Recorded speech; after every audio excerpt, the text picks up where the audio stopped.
Да. Будущий город Осман. Пока здесь стоят юрты, но все это временно.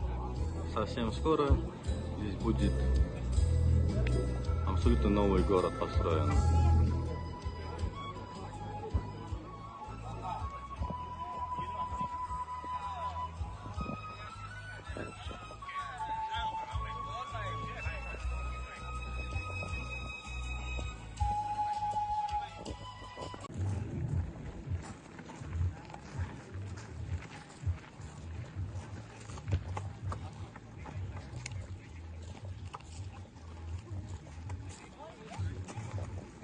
Вот уже детишки здесь резвятся в городе Осман.